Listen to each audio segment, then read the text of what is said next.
Good morning mga sisilabs idol. Almusal tayo. Ulam natin for today is ayan, ginataang tilaps. Ay nako, walang tubig dito sa amin. Ewan ko ba, 4 days na mawalan tubig tapos wala pa akong ipon. Tingnan, may kape tayo dito. Kakainis nito, walang ligo today yung sisilabs no. Walang tubig walang tulo. Ewan ko ba, walang tulo ang grito. Kain tayo sisilabs idol. Mm. Mm. Kain mo na bago ang lahat. Almusal tanghalian na to kasi mamaya busy.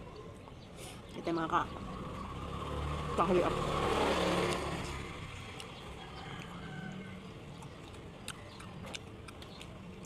Naglaba pala ako ng mister ko.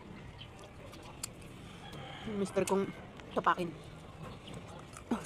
Kain tayo.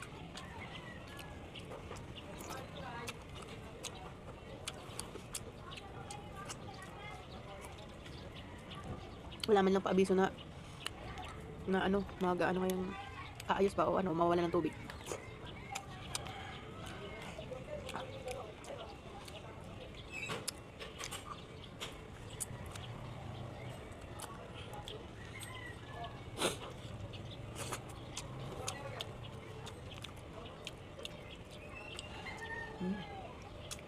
Kwento lang ako sa inyo mga sisilabs. Noong araw ng kabataan ko pa, napakahirap ng buhay namin. Kasi yung almusal namin, saging. Naranasan nyo rin ba na almusal nyo saging, tanghalian nyo saging, napunan nyo saging? Puro saging. Naranasan namin yun. Kumbaga pa. Siguro mga 7 years old ako na. Tapos 7 pa kami magkakapatid. 7 pa kami magkakapatid.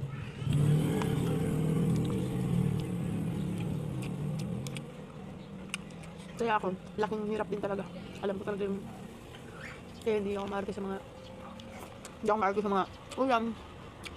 Kasi naranasan ko rin yung buhay. Na kung anong meron, yun lang. Yun yung kainin, hindi ka pwede mag-inarte. Kasi gugutom ka. Kasi wala naman talagang maibibigay. Walang kung ano lang talaga ang kaya ng magulang namin.